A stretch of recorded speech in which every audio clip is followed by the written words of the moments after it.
이 시간 성인 성서 연구의 자료로 나오신 여러분들을 주님의 이름으로 축복하고 환영합니다. 다 함께 기도하시고 하나님의 말씀을 배우도록 하겠습니다. 참 좋으신 하나님 아버지, 오늘도 저희들을 하나님의 말씀을 배우는 자리로 인도하여 주시니 감사를 드립니다. 하나님, 이 시간 사탄과 귀신들 틈타지 못하게 하시며 오직 성령님께서 주관하여 주심으로 하나님과 저희들 간에 친밀한 말씀의 교제만이 넘쳐나는 은혜의 시간이 되게 하여 주옵소서. 성령님, 이 시간 성령님을 초청하고 환영합니다. 저희들 가운데 찾아와 주시어서 하나님의 말씀을 깨닫게 하시고 하나님의 말씀으로 은혜 받게 하시며 하나님의 말씀으로 힘과 능력을 공급받아 하나님께서 기뻐하시는 하나님의 사람으로 승리하는 인생을 살아갈 수 있도록 역사하여 주옵소서. 감사를 드리며 예수님의 이름으로 기도드립니다. 아멘. 여러분, 지난 한 주간 잘 지내셨습니까? 오늘은 에스라 이야기 6번째 시간으로 하나님의 말씀을 함께 공부하겠습니다. 오늘 본문 말씀은 에스라 4장 1절부터 24절까지의 말씀입니다. 여러분, 지난주에 살펴보았던 에스라 3장에서 포로에서 귀환한 남유다 백성들이 예루살렘에서 하나님을 위한 성전을 재건하기 시작했습니다. 성전의 기초, 성전 지대를 놓는 작업을 했다는 것을 우리가 지난주에 함께 살펴보았습니다. 그런데 오늘 본문을 보면 이 성전 재건을 방해하는 대적들이 등장하게 됩니다. 오늘 본문 말씀을 좀 자세하게 살펴보기 전에 에스라 4장의 줄거리를 여러분들에게 소개해드리고 오늘 본문 말씀을 좀 깊이 살펴보도록 하겠습니다. 에스라 4장의 전체적인 줄거리를 살펴보면 유다와 베냐민의 대적들이 포로로 귀환한 자들이 성전을 재건한다는 소식을 듣고 여호와의 성전을 우리도 함께 지을 수 있게 해달라고 제안을 하게 됩니다. 그러나 스룹바벨과 예수아를 비롯한 지도자들이 이들의 제안을 거절하게 됩니다. 그러자 이 대적들은 이제 공개적으로 노골적으로 남유다 백성들을 방해하기 시작해서 결국에는 성전 재건 작업이 다리오 왕 때까지 약 16년 동안 지연이 되게 됩니다. 여러분, 계신 자리에서 저와 함께 에스라 4장 1절부터 3절까지의 말씀을 함께 봉독해 보도록 하겠습니다. 사로잡혔던 자들의 자손이 이스라엘의 하나님 여호와의 성전을 건축한 다음을 유다와 베냐민의 대적이 듣고 스룹바벨과 족장들에게 나와 이르되 우리도 너희와 함께 건축하게 하라. 우리도 너희같이 너희 하나님을 찾노라. 아수르 왕 에사라돈이 우리를 이리로 오게 한 날부터 우리가 하나님께 제사를 드리노라 하니 스룹바벨과 예수아와 기타 이스라엘 족장들이 이르되 우리 하나님의 성전을 건축하는데 너희는 우리와 상관이 없느니라. 바사왕 고레스가 우리에게 명령하신 대로 우리가 이스라엘의 하나님 여호와를 위하여 홀로 건축하리라 하였더니. 여러분, 1절을 보면 사로잡혔던 자들의 자손이라는 말이 나옵니다. 이것은 제가 이전에 얘기했던 것처럼 골라 공동체를 의미합니다. 여러분, 포로로 끌려간 사람들 또는 포로로 끌려간 땅에서 다시 본국으로 귀환한 사람들 또는 귀환한 그 사람들의 자손을 히브리어 성경에서는 골라라는 단어로 표현하고 있다고 이미 말씀을 드렸습니다. 그리고 1절에 유다와 베냐민의 대적이 등장하고 있습니다. 여러분, 예전에 이스라엘이 남유다와 북이스라엘로 분열되게 되었을 때 남유다 왕국을 이루었던 사람들은 이스라엘의 12지파 중에서 유다 지파와 베냐민 지파가 합쳐서 남유다 왕국을 이루었습니다. 그러므로 오늘 본문에서 유다와 베냐민의 대적이라는 말은 포로로 끌려갔던 남유다 백성들의 후손들이 예전의 남유다 땅으로 귀환하게 된 것을 달갑게 여기지 않았던 사람들이 바로 유다와 베냐민의 대적이라고 말할 수 있습니다. 그렇다면 오늘 본문에 등장하는 성전 재건을 반대하고 방해했던 유다와 베냐민의 대적들이 누구였는지를 우리가 좀 자세히 살펴보도록 하겠습니다. 오늘 본문 2절을 보면 유다와 베냐민의 대적들은 자신들이 누구인지를 스스로 밝히고 있습니다. 즉 유다와 베냐민의 대적들은 아수르 왕 에살핫돈이 자신들을 이곳으로 오게 했다고 그렇게 진술하고 있습니다. 여러분, 이에 대해서 구약 성경에서 입증할 만한 자료는 등장하지 않고 있습니다. 하지만 예전에 아수르 왕 사르곤 2세가 했던 행동을 보면 그게 무엇을 의미하는지 우리가 쉽게 유추해 볼 수 있습니다. 여러분, 그 북이스라엘이 아수르에 의해서 멸망을 당하지 않았습니까? 그런데 북이스라엘을 멸망시킨 아수르의 왕이 사르곤 2세였는데 이 사르곤 2세가 북이스라엘을 멸망시킨 이후에 북이스라엘의 수도였던 사마리아 성에 살고 있었던 사람들을 아수르 제국의 지역으로 강제 이주를 시키게 됩니다. 그리고 아수르 제국의 지역에 살고 있던 이방인들을 이 사마리아 땅으로 강제 이주시키게 됩니다. 여러분, 열왕기하 17장 6절을 보면 이런 말씀이 있습니다. 호세아 제9년에 아수르 왕이 사마리아를 점령하고 이스라엘 사람들을 사로잡아 아수르로 끌어다가 고상 강가에 있는 할라와 하볼과 메대 사람의 여러 고을에 두었더라. 또 열왕기하 17장 24절에는 이런 말씀이 있습니다. 아수르 왕이 바벨론과 구다와 아와와 하맛과 스발와임에서 사람을 옮겨다가 이스라엘 자손을 대신하여 사마리아 여러 성읍에 두매 그들이 사마리아를 차지하고 그 여러 성읍에 거주하니라. 여러분, 사르곤 2세가 북이스라엘을 멸망시킨 다음에 북이스라엘의 수도였던 사마리아 성에 살고 있었던 북이스라엘 사람들을 아수르 땅으로 강제 이주시켰습니다. 그리고 원래 아수르 제국의 지역에 살고 있었던 이방인들을 사마리아 땅으로 강제 이주시켰습니다.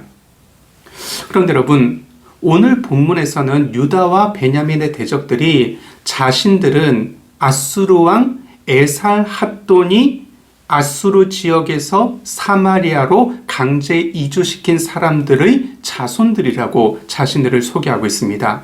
여러분, 이게 무슨 말일까요?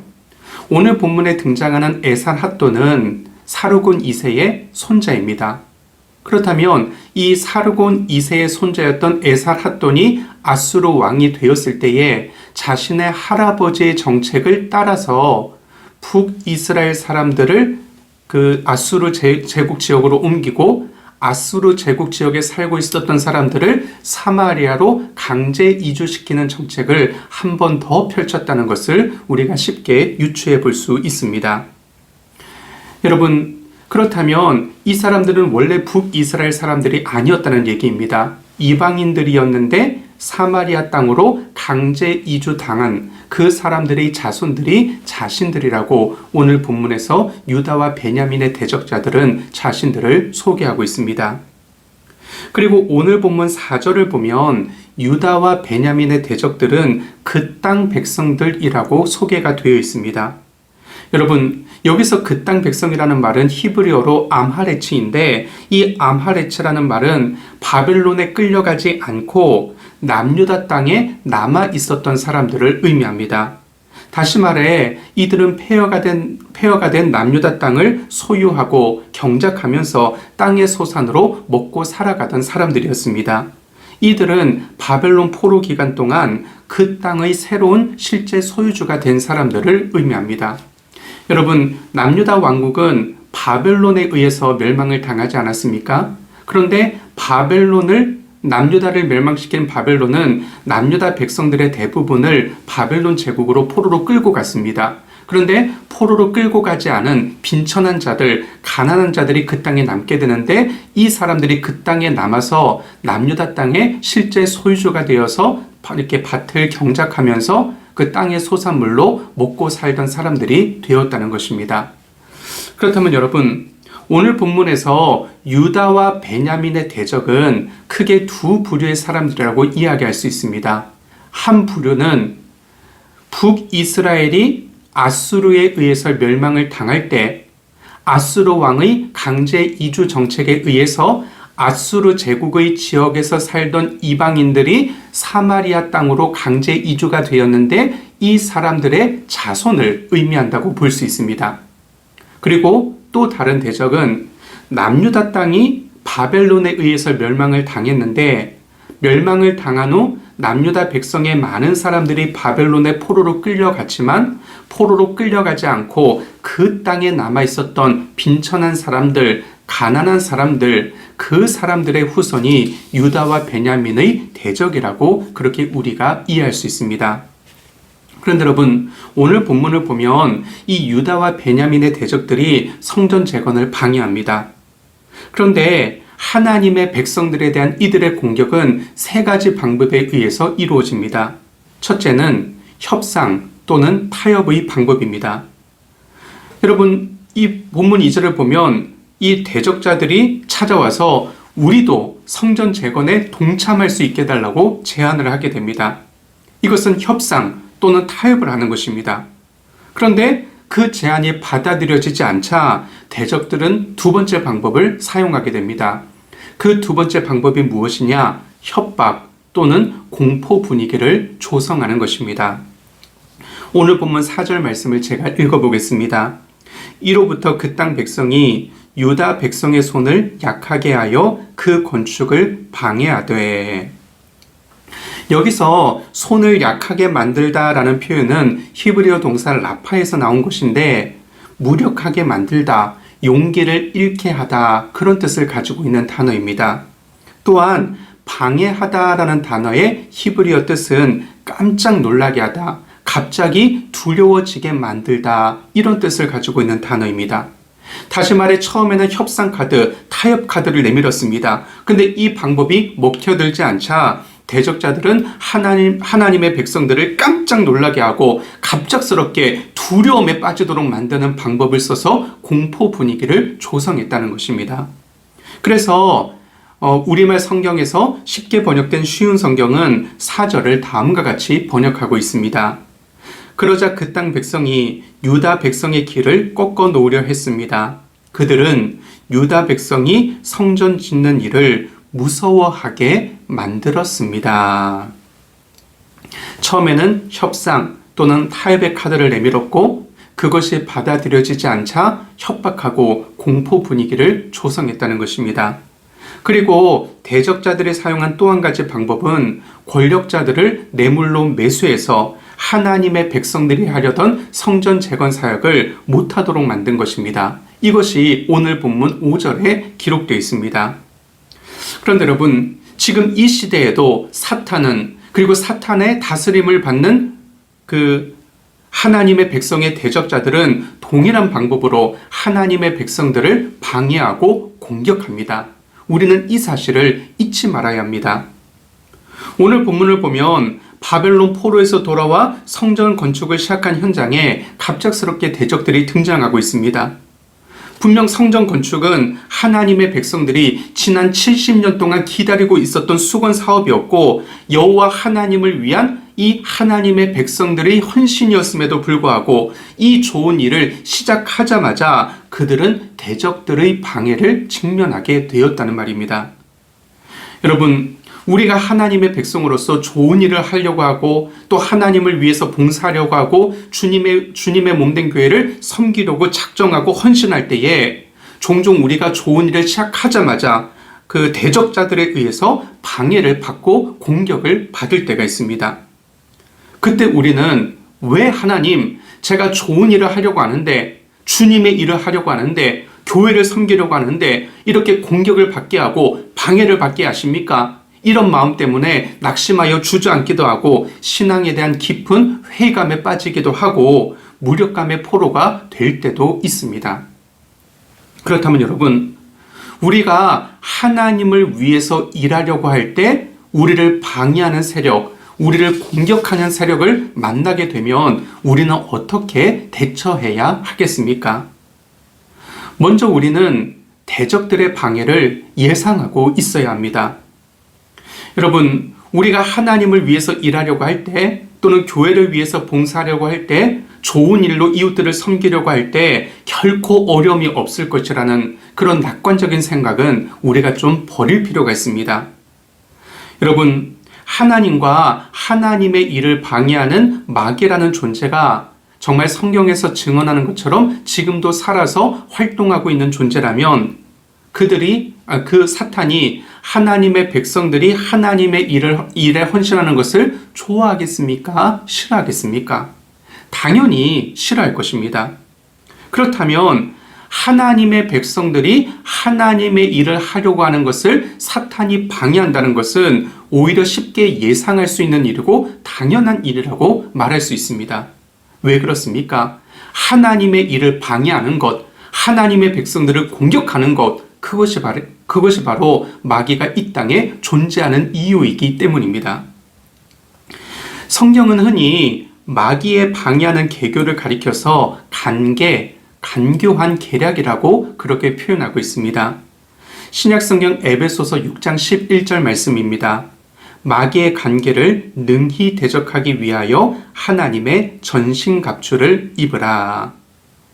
여러분, 성경은 마귀가 하나님의 일을 방해하고 하나님의 백성들을 공격하는 것을 그저 기정사실화 시켜놓고 있습니다.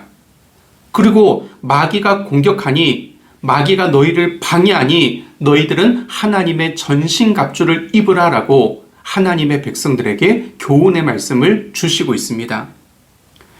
여러분, 오늘 본문을 보면 이 남유다의 귀환한 사람들, 이스라엘의 대적들은 처음부터 우리가 방해자라는 인상을 주지는 않습니다. 제가 2절 말씀을 다시 한번 읽어보겠습니다. 스룹바벨과 족장들에게 나와 이르되 우리도 너희와 함께 건축하게 하라. 우리도 너희같이 너희 하나님을 찾노라. 아수르 왕 에살핫돈이 우리를 이리로 오게 한 날부터 우리가 하나님께 제사를 드리노라. 여러분, 얼핏 들어보면 얼마나 협조적인 말입니까? 너희들이 여호와를 위한 성전을 건축한다고 하는데 얼마나 좋은 일이냐. 우리도 그 좋은 뜻을 알고 있으니 함께 동참하겠다. 이렇게 협상 또는 타협의 발언을 하고 있는 것입니다. 그런데 이들은 실상 다른 의도를 가지고 이 남유다 백성들에게 접근하고 있는 것입니다. 성경학자들은 이 유다와 베냐민의 대적들이 이들에게 접근하는 이유, 성전 재건에 동참하려는 이유를 다음과 같이 보고 있습니다. 만약 성전이 건축되고 나면 정치적인 발언권을 행사하려는 의도를 가지고 있었다.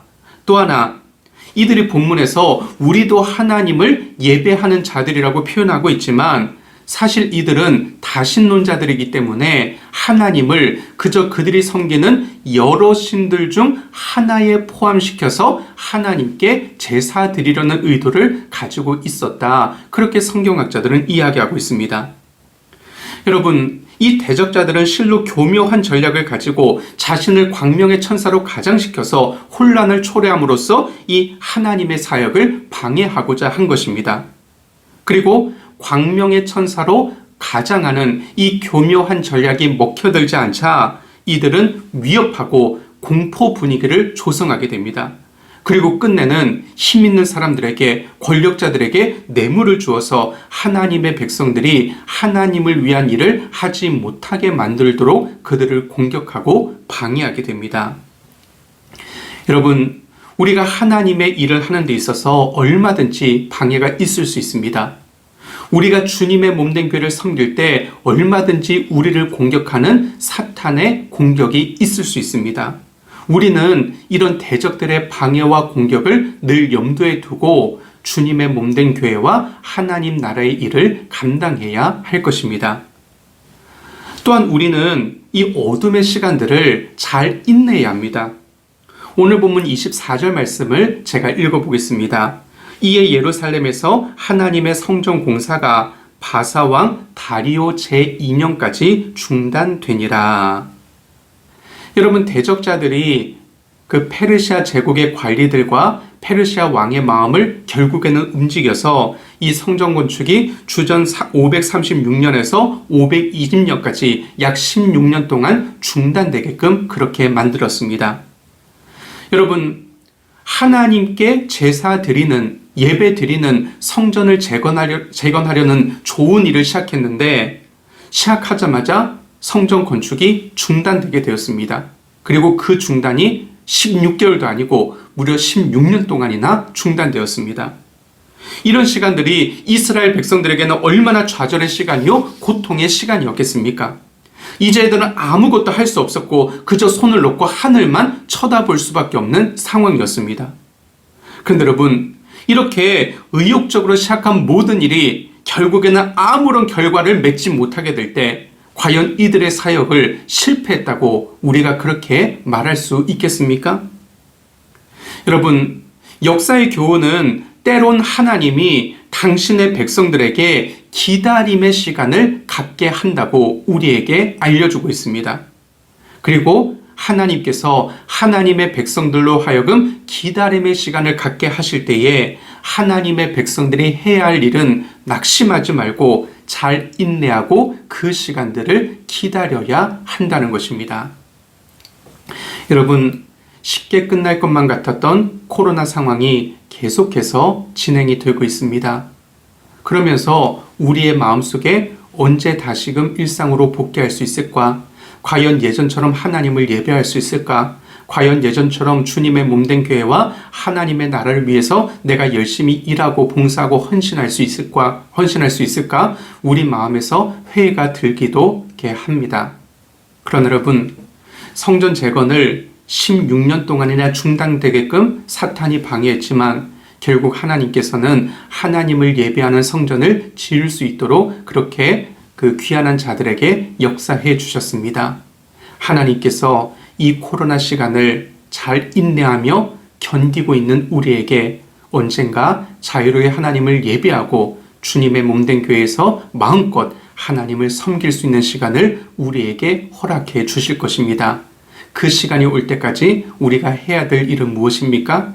낙심하지 말고 인내하면서 이 시간들을 잘 견뎌내고 기다리는 것입니다.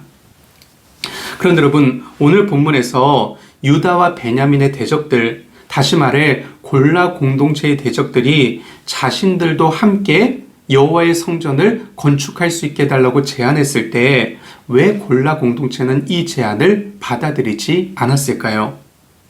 그 이유는 골라 공동체의 대적들이 어떤 성격을 가진 사람들이었는지를 살펴보면 우리가 쉽게 이해할 수 있습니다. 여러분,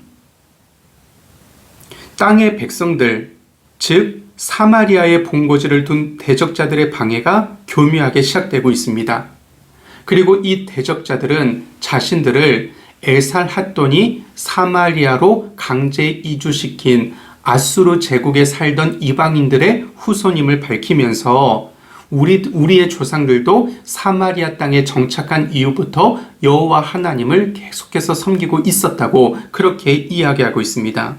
그런데 구약성경 열왕기 하 17장을 보면 성경은 야훼, 여호와 하나님을 섬기고 있다고 그렇게 그들 자신을 소개하고 있는 이 사람들에 대해서 사실은 우상 숭배자라고 그렇게 성경은 말씀하고 있습니다. 여러분, 이 사람들은 오직 여호와 하나님을 섬기는 여호와 신앙을 가지고 있었던 사람들이 아니었습니다. 이들은 혼합주의적 종교를 믿고 있는 사람들이었습니다. 무슨 말이냐? 사마리아로 강제 이주가 됐으니까 그 사마리아 땅에서 믿고 있었던 여호와 하나님에 대한 신앙을 받아들이기는 했지만 조상대로로 믿어왔던 그 민족신에 대한 신앙도 이 사람들은 포기하지 않았다는 것입니다.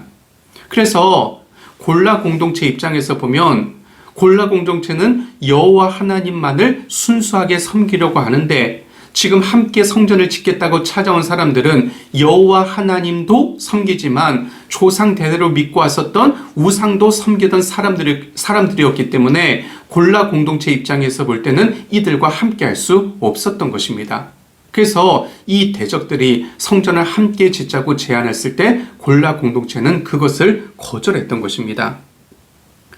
여러분, 이 골라 공동체는 선택했던 것입니다. 우리는 여호와 하나님만을 섬기기를 원하는 사람들이다. 그런데 다른 신앙을 가진 사람들이 우리에게 찾아와서 협력을 제안했을 때 이 골라 공동체는 그것을 거절하면서 그리고 그 거절로 인해서 공격과 박해가 있을 수 있는 것을 감수하면서도 이 골라 공동체는 여호와 하나님에 대한 자신들의 신앙을 굳건하게 지켜가기를 원했던 것입니다. 여러분, 처음에 말씀드렸지만 사르곤 2세가 북이스라엘을 정복한 이후에 아수르 제국에 살고 있었던 이방인들을 북이스라엘의 수도였던 사마리아로 강제 이주시켰습니다. 그리고 그의 손자였던 에살핫돈도 할아버지의 정책을 답습해서 아수르 제국 지역에 살고 있었던 이방인들을 사마리아 땅으로 강제 이주시켰습니다. 그런데 성경은 사르곤 2세가 북이스라엘을 멸망시킨 다음에 아수르 제국 지역에 살고 있었던 이방인들을 사마리아로 옮겼을 때 이들이 여호와 하나님을 처음에는 믿지 않았다고 그렇게 기록하고 있습니다. 열왕기하 말씀에 따르면 이 메소포타미아 지역에서 사마리아로 강제 이주된 사람들은 북왕국 이스라엘 사람들이 섬기던 여호와 하나님을 알지도 못했고 또 하나님께서 보내신 선지자를 죽이는 일이 발생했습니다. 그러자 아수르 왕이 메소포타미아 지역으로 끌려갔던 제사장들 중 한 사람을 북이스라엘의 지역인 베델로 보내서 강제 이주된 아수르 제국의 이방인들에게 여호와 하나님을 어떻게 섬겨야 하는지 그 방법을 가르쳐 주게 했다고 열왕기하 말씀은 기록하고 있습니다. 그런데 성경은 이때 제사장들이 사마리아로 강제 이주당한 아수르 제국의 이방인들에게 여호와 하나님은 이렇게 섬기는 것이다라고 가르쳐 주긴 했지만 이들은 그 가르침을 받아서 야훼 여호와 하나님을 섬기는 것과 함께 자신들이 오랫동안 섬겨왔던 민족 신들도 그들의 풍속대로 그대로 섬겼다고 그렇게 증언해 주고 있습니다. 열왕기하 17장 32절부터 34절까지의 말씀을 제가 한번 읽어보겠습니다. 그들이 또 여호와를 경외하여 자기 중에서 사람을 산당의 제사장으로 택하여 그 산당들에서 자기를 위하여 제사를 드리게 하니라. 이와 같이 그들이 여호와도 경외하고 또한 어디서부터 옮겨왔든지 그 민족의 풍속대로 자신의 신들도 섬겼더라. 그들이 오늘까지 이전 풍속대로 행하여 여호와를 경외하지 아니하며 또 여호와께서 이스라엘이라 이름을 주신 야곱의 자손에게 명령하신 율례와 법도와 율법과 계명을 준행하지 아니하는도다. 여러분, 정리해보면 아수르 제국 지역에 살던 이방인들 중 사마리아로 강제 이주된 사람들이 여호와 하나님을 섬기는 방법에 대해서 배우긴 배웠지만 이들은 결국 여호와도 섬기고 조상 대대로 믿어왔던 우상도 섬기는 삶을 선택했습니다. 그리고 이들은 여호와 하나님께 제사를 드리긴 했지만 하나님께서 원래 이스라엘 백성들에게 지키라고 명하신 율법, 율례, 규례, 하나님의 말씀에는 순종하지 않는 삶을 살고 있었던 것입니다. 그러므로 골라 공동체 입장에서 볼 때 이 유다와 베냐민의 대적자들은 온전한 여호와 신앙을 가지고 있는 자들이라고 볼 수 없었던 것입니다. 여러분, 오늘 본문에 등장하는 골라 공동체의 대적들은 순수하게 여호와 하나님을 섬긴 것이 아니라 변질된 혼합주의의 모습으로 신앙생활을 하고 있었던 사람들이었습니다. 그런데 여러분, 이렇게 혼합주의와 타협하는 것만큼 위험한 것이 없습니다. 종교의 순수성을 지키는데 가장 치명적인 대적이 되는 것이 바로 혼합주의입니다. 여러분, 가령 무신론자가 있습니다. 이 무신론자는 신의 존재를 인정하지 않고 신과는 아무런 관련 없이 살아가는 사람입니다. 그런데 여러분, 이 무신론자의 경우에 결국 하나님께 돌아올 기회와 가능성이 있겠습니까? 없겠습니까? 지금은 무신론자로 살아가지만 얼마든지 하나님께로 돌아올 기회와 가능성은 있습니다. 그런데 혼합주의에 빠져 살고 있는 사람들은 자신들이 우상을 섬기면서도 하나님을 섬긴다고 생각합니다. 하나님도 섬기고 우상도 섬기니까 하나님을 섬기고 있다고 착각하는 것입니다. 그렇기 때문에 혼합주의는 무신론자보다도 더 위험하다고 말할 수 있습니다. 당신 잘못 믿고 있습니다. 이렇게 얘기할 때 무슨 말입니까? 나는 여호와 하나님을 섬기고 있습니다. 이렇게 이야기할 것입니다. 그러나 실제로 혼합주의 신앙에 빠져 있는 사람은 여호와도 섬기지만 다른 우상들도 섬기고 있습니다. 아니, 여호와 하나님보다 다른 가치를 더 중요하게 믿으면서 살아가고 있습니다. 그러면 이 사람들은 당신 여호와 하나님을 잘못 섬기고 있습니다 라고 이렇게 해도 그걸 받아들이지 못한다는 것입니다. 여러분, 이 시대의 선지자라는 별명으로 불리는 미국의 에이든 윌슨 토저 목사님은 자신의 저서 세상과 충돌하라라는 책에서 다음과 같은 내용의 이야기를 독자들에게 들려주고 있습니다. 한번 귀담아 들어보시기 바랍니다. 우리 모두는 이 세상에서 살아야 한다. 우리는 수많은 문명의 이기와 문화적 산물과 더불어 살아가지 않으면 안 된다. 그러나 그리스도인들이 이런 것들 속에 파묻혀 세상 사람들과 똑같이 살아가서는 안 된다. 즉, 우리는 이런 것들을 무비판적으로 받아들여서는 안 된다. 우리는 이런 것들을 지혜롭게 살펴서 거부할 것은 거부하고 받아들일 것은 받아들여야 한다. 어떤 의미에서 그리스도인들은 이 세상에 속하지 않는 것처럼 이 세상에서 살아야 한다. 이것이 세상 안에서 살되 세상에 속하지 않는 자세이다. 조심해야 한다. 왜냐하면 자칫 세상의 것들을 교회 안으로 끌어들일 수 있기 때문이다. 이제까지 교회는 교회 안으로 끌어들이지 말아야 할 것들을 끌어들이는 실수를 범해왔다. 하나님이 원하지 않으시는 세상의 온갖 잡동사니들이 현재 교회에 넘쳐나지 않는가? 그러므로 이제 세상 것들을 그만 따르고 성령님을 따르라. 여러분, 토조 목사님이 비판한 내용이 무엇입니까? 교회 안에 하나님을 믿는 신앙이 있지만 그와 동시에 세상에 많은 가치들이 들어와 있다는 것입니다. 교회가 혼합주의 신앙에 빠져 있다는 것입니다. 여러분, 우리의 모습 안에 혹시 이런 모습이 없습니까? 우리가 말로는 오직 하나님만을 섬긴다고 이야기합니다. 그러나 실제로 우리의 모습을 보면 우리는 하나님도 섬기고 돈도 섬깁니다. 하나님도 섬기지만 명예도 섬깁니다. 하나님도 섬기지만 권력도 섬깁니다. 하나님도 섬기지만 세상의 많은 가치도 마치 하나님인 것처럼 섬기고 있습니다. 이런 혼합주의의 모습이 우리의 모습 안에 있지 않느냐는 것입니다. 다음으로 에스라 4장 5절 말씀을 제가 읽어보겠습니다. 바사왕 고레스의 시대부터 바사왕 다리오가 즉위할 때까지 관리들에게 뇌물을 주어 그 계획을 막았으며. 여러분, 하나님의 백성들을 방해하기 위해서 대적들이 사용했던 방법은 관리들에게 뇌물을 주는 것이었습니다. 그리고 이 뇌물을 주는 작업이 통해서 무려 16년 동안 성전 재건 작업을 중단시킬 수 있었습니다. 이 시간에는 성경이 이 뇌물에 대해서 어떤 말씀들을 하고 계신지를 우리가 좀 살펴보는 시간을 가지도록 하겠습니다. 여러분, 뇌물이라는 것은 아무런 조건 없이 제공되어야 할 공적인 활동에 부적절한 영향을 미치기 위해서 의도적으로 배려하는 일련의 모든 활동들을 일컫는 말입니다. 쉽게 말해서 사전에서는 뇌물을 이렇게 정의하고 있습니다. 어떤 직에 있는 사람을 매수하여 사사로운 일에 이용하기 위하여 넌지시 권해는 돈이나 물건.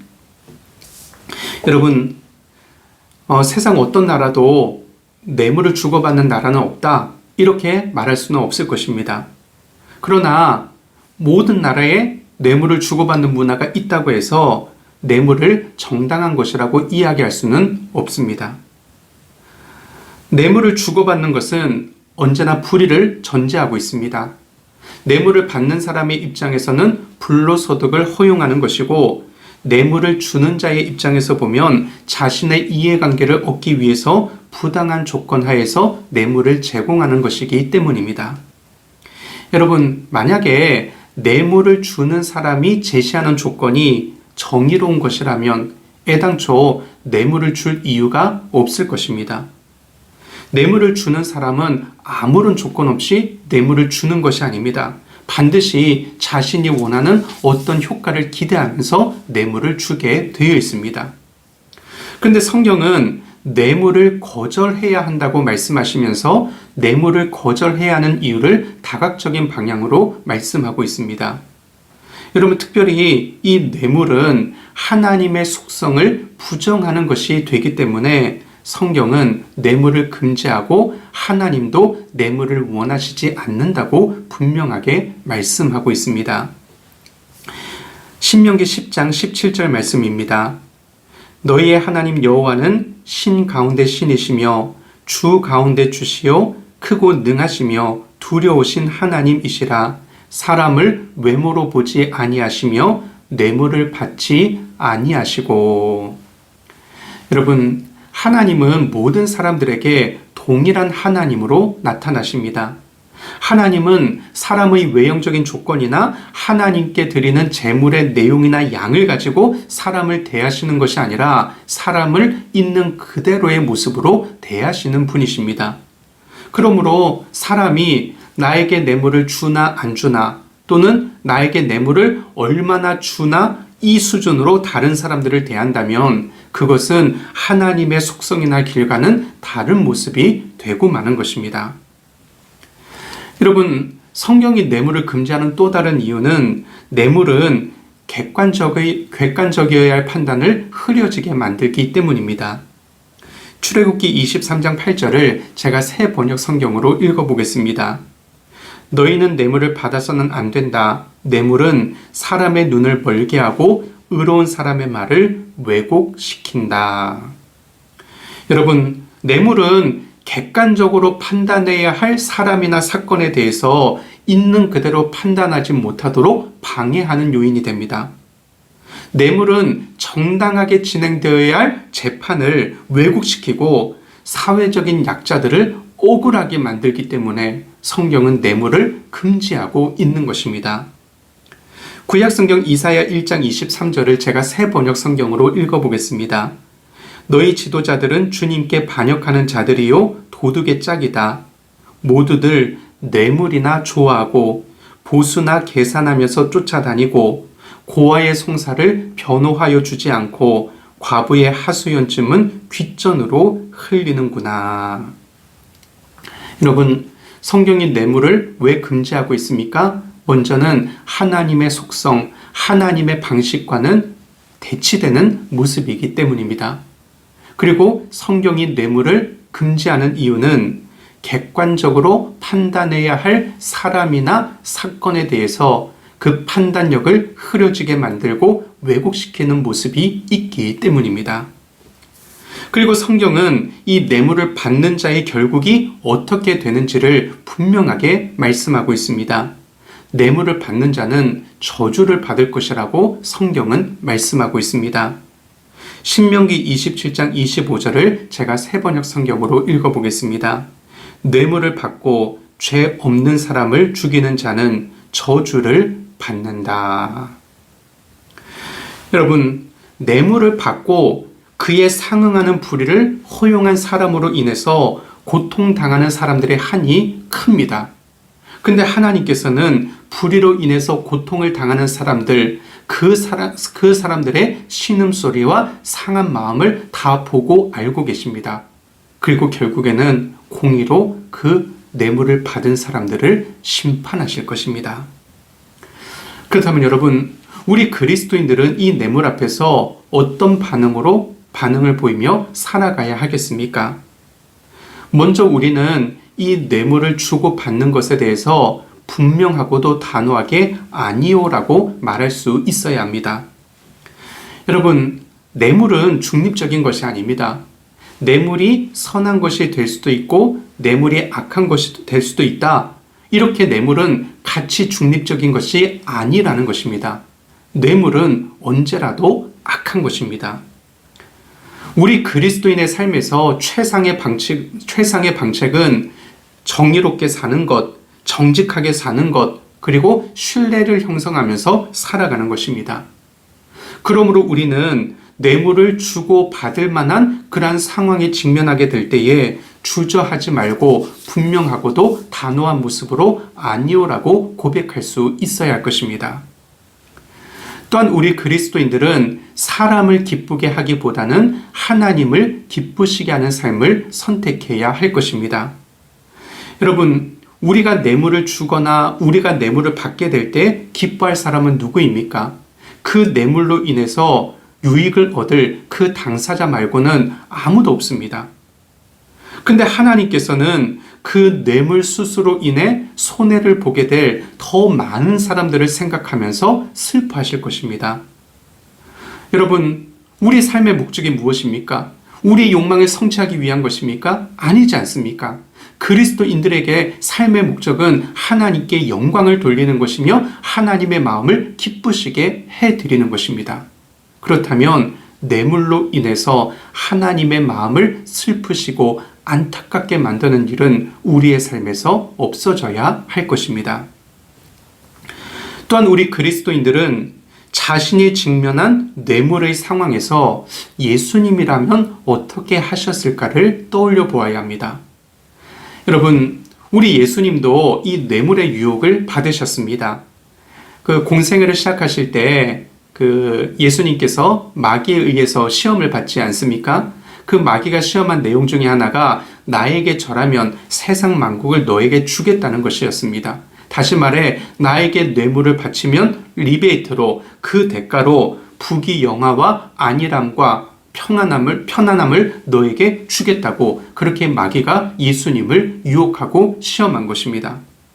그런데 여러분, 예수님께서는 부귀영화와 일신상의 영광스러움, 안일함을 선택하기보다는 하나님의 뜻과 인류의 구원을 위해서 고난을 당하는 길을 자초하셨습니다. 여러분, 우리는 예수님의 제자라고 우리 자신을 그렇게 인정하고 고백합니다. 그렇다면 우리가 예수님의 제자라면 우리 삶의 자리에서 만연된 뇌물 문화를 거부하고 작은 예수가 되어서 그 뇌물의 유혹을 물리치며 살아갈 때 우리는 진정 우리 자신을 예수님의 제자라고 그렇게 고백할 수 있을 것입니다. 사랑하는 여러분, 오늘 말씀을 정리해 보겠습니다. 유다와 베냐민의 대적자들은 권력자들에게 뇌물을 주어서 16년 동안이나 성전 재건이 중단될 수 있도록 그렇게 부정적인 방법을 사용해서 하나님의 사람들을 공격했습니다. 그러나 뇌물은 성경이 지지하고 있는 것이 아닙니다. 그렇다면 우리의 삶 속에서도 이 뇌물 문화를 받아들이지 않고 단호하게 거절하는 모습이 우리 가운데 있어야 할 것입니다. 그리고 하나님의 백성들이 대적자들의 협력 제안을 거절했던 이유는 그들의 신앙의 순수성을 지켜가기 위해서였습니다. 여러분, 우리가 섬기는 교회의 모습 가운데 또는 하나님을 섬기는 우리 신앙의 모습 가운데 하나님의 말씀이 아닌 세상의 가치들이 들어와 어느덧 하나님의 자리까지도 위협하고 있는 그러한 혼합주의 성격의 모습이 우리 가운데 있지 않은지 우리 자신의 모습을 돌아보아야 할 것입니다. 그리고 우리가 교회를 섬기고 하나님을 위하여 헌신하고자 할 때 언제나 사탄은 공격자들을 우리에게 보내서 우리를 방해하고 우리를 낙심에 빠지게 만들려고 할 것입니다. 그러한 사탄의 방해가 있음을 우리가 늘 인식하고 그럼에도 불구하고 낙심하지 말고 인내하는 가운데 끝까지 주의 일을 감당해야 할 것입니다. 그리하면 결국에는 성전 재건을 허락하셨던 하나님의 모습처럼 우리 이 땅에서도 하나님의 일을 이루어가는 존귀한 인생을 살아갈 수 있게 될 것입니다. 사랑하는 여러분, 낙심하지 말고 이 코로나 상황에서도 인내하는 가운데 하나님을 예배하고 하나님을 위해서 다시금 헌신할 수 있는 그 날을 기다리며 주님을 바라볼 수 있는 저와 여러분들 다 될 수 있기를 주님의 이름으로 축원합니다. 다 함께 기도 드리겠습니다. 하나님 아버지 감사합니다. 오늘 에스라 4장을 통해 우리에게 들려주시기를 원하시는 하나님의 음성을 듣게 하여 주시니 감사를 드립니다. 하나님, 우리가 하나님의 자녀로서 하나님을 위해서 살아가고자 할 때 우리를 대적하고 방해하는 세력이 있다는 것을 잊지 않고 살아갈 수 있도록 인도하여 주옵소서. 그러나 낙심하지 않게 하시고 두려움에 사로잡히지도 않게 하시고 성령님의 지혜와 힘을 간구하는 가운데 인내하고 준비하고 그래서 결국에는 주님의 뜻을 이루어 드릴 수 있는 아름다운 인생을 살게 하여 주옵소서.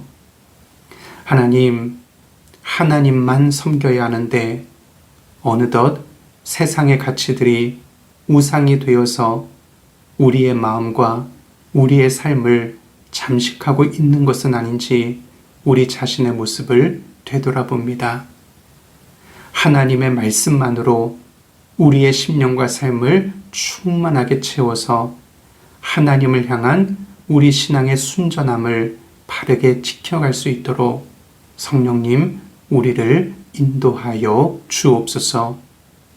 하나님, 뇌물을 주고 받음으로 잘못된 관행이 팽배해져 있는 이 땅 대한민국에서 하나님의 사람으로 살아가고 있습니다. 때로는 뇌물을 주고받는 그리스도인들의 모습이 결국에는 드러나면서 세상 사람들의 지탄과 손가락질의 대상이 될 때도 있습니다. 하나님, 예수님의 모습을 늘 잊지 않고 뇌물의 유혹을 받을 때에 단호하게 거절할 수 있도록 인도하여 주옵소서.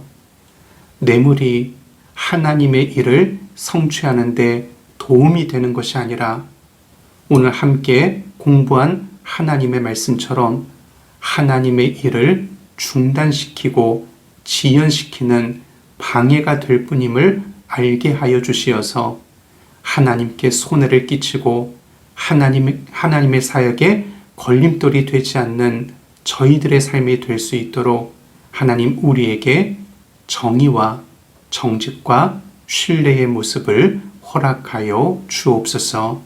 감사를 드리며 예수님의 이름으로 기도드립니다. 아멘. 긴 시간 강의 들으시느라 수고 많으셨습니다. 이번 주 화요반 같은 경우에는 강남노예가 있어서 좀 한 주 쉬는 시간도 가졌는데 이번 목요반은 올 상반기에는 한 주도 쉬는 주 없이 이렇게 말씀을 공부해야 하는데 그럼에도 불구하고 이렇게 하나님의 말씀을 사모하는 마음 가지고 함께 공부해 주신 여러분들께 깊은 감사의 마음을 전해드립니다. 오늘 함께 나눈 하나님의 말씀도 우리의 삶 속에서 실제적인 힘과 능력이 되어서 역사해 주시기를 소원하고 기도합니다. 다음 주에 만날 때까지 평안하고 강건하시고 주의 은혜 가운데 거하시기를 축복합니다. 그럼 다음 주에 반가운 모습으로 또 뵙도록 하겠습니다. 여러분 한 분 한 분 사랑하고 축복합니다. 샬롬.